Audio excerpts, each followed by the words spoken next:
মামা প্রশ্ন করেন আপনি জোরে। আর তুমি বাড়িতে তো আব্বু বাড়িতে তুমি আয়া করছো নাকি? সত্য কথা কও, আয়া করছো নাকি? ভালো করে কথা কও। খাও খাও, সমস্যা নেই। তোমার আব্বু তোমার মাছ তুমি আয়া করছো নাকি? এখন তুমি এখন বাড়ি দিবা, এখন কি করবা? বাড়ি দিবা। তোমার আমার নাম্বার দেবো। তুমি যদি কাজ করার ইচ্ছা থাকে তোমার আম্মুরে করবা, তোমার আব্বুরে করবা। আমি কাজ করব। তুমি কি কাজ করতে চাও?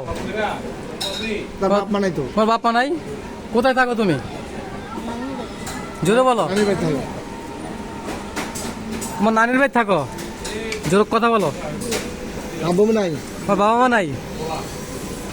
আচ্ছা আচ্ছা। আর তুমি তোমাদের বাড়ি কোথায়? সাতগাঁও। চান্দিনা সাতগাঁও নাকি? চান্দিনা সাতগাঁও থেকে তোমরা দাউদকান্দি চলে আসছো? আচ্ছা আচ্ছা। রাব্বি মামা আপনি কিভাবে পাইলেন?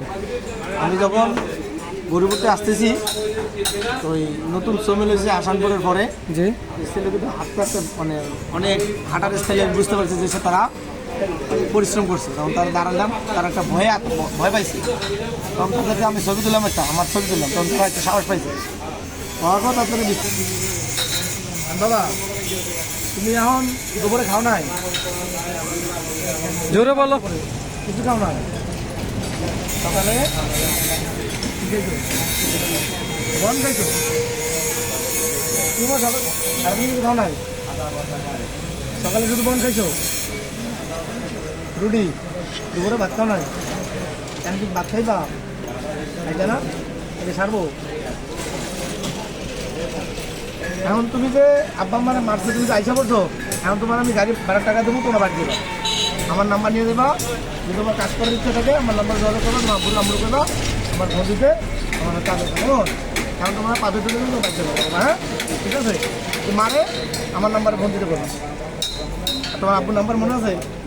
হ্যাঁ, নাম্বার আমার দিবে, ঠিক আছে? আচ্ছা রাব্বি মামা আপনি কোথায় পেলেন ওদের দুজনকে? মূলত আমি গরিবপুর থেকে আসতেছি। গরিপুর থেকে আসতেছেন আপনি গরিবপুর আসার এই মোটরসাইকেল নিয়ে? জি জি, গরিবপুর আসার পথে আমি তাদেরকে ওই নতুন সমেল হয়েছে, সেখানে আমি তাদেরকে দেখতেছি তারা হাঁটতে ক্লান্ত হয়েছে। জি জি। তা হাঁটার পায়ের নমুনা বুঝতেছে তারা অনেক হাঁটতেছে। তো নামে আমি ব্রেক করলাম, ব্রেক করার পরে তাদেরকে জিজ্ঞেস করলাম, তারা একটা ভয় পাইছে। ভয় পাওয়ার পরে আমি তাদেরকে ভয়টাকে সহ্য করতে পারে সেক্ষেত্রে আমার টাচ মোবাইল দিয়ে তাদের বলে একটা ছবি তুলো। তখন তারা একটা ছবি তুললো, ছবি তুলে বিস্তারিত জিজ্ঞেলাম, তারা বললো। এখন তারা কিছু ফাইনাল দিতে আমি তাদেরকে নিয়ে এসে এখন আসলাম। এই আমার কথা। এখন তাদেরকে আমার বাড়িতে পাঠিয়ে দেবো, ঠিক আছে? বাড়িতে পাঠিয়ে দেবো ইনশাল্লাহ। আচ্ছা তুমি কি লেখাপড়া করো না? করছিল, এখন করো না লেখাপড়া? হ্যাঁ বাদ দিছি। ঠিক আছে, সমাপ্ত করো। আর তার আব্বা বানাইলে তোমার আব্বা বানাইলে তুমি তো নানির কাছে থাকো। হ্যাঁ, নানির কাছে থাকো। তোমার বাবা মা নাই না? আচ্ছা এটা কি তোমার প্যান্ট? ঠিক আছে, ধন্যবাদ। ডক্টর সুতা আসলে এই বয়সে কাজ করাটা খুবই বেকার, কারণ বর্তমান সমাজ এরকম হয়ে গেছে। এই বয়সে যে একটা বাচ্চা ছেলে কাজের জন্য চিন্তা করছেন আপনি, সেই চাঁদিনা থেকে আমাদের দাউদকান্দি চলে এসে আমাদের ফজলে হক রাব্বি মামা, আপনারা তো জানেন উনি সবসময় মানবিক কাজ করে। আমাদের দাউদকান্দিতে সবসময় চেষ্টা করে মানবিক কাজ করার জন্য। এখন ওরা কিছু খায় নাই, ওদেরকে একটি বন একটি দই খাওয়াচ্ছে, এবং কি রাব্বি মামা বলেছে ওদেরকে বাড়িতে পাঠিয়ে দিবে, এবং কি ওনার ফোন নাম্বার দিয়ে দিবে। আপনি ফোন নাম্বার দিয়ে দিবে নাকি?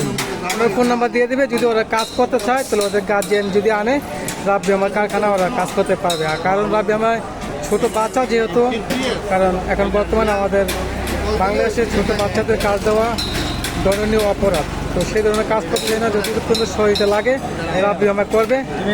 ভিজিটিং কার্ড দিয়ে দিছে, এই নাম্বারে তোমরা যোগাযোগ করবা, ঠিক আছে? আর এখন তোমাদেরকে রাব্বি আমার ভাড়া দিয়ে দিবে, তোমরা ঠিক মতন বাড়িতে চলে যাবে, গিয়ে ওনাকে একটা ফোন দিবে, ঠিক আছে?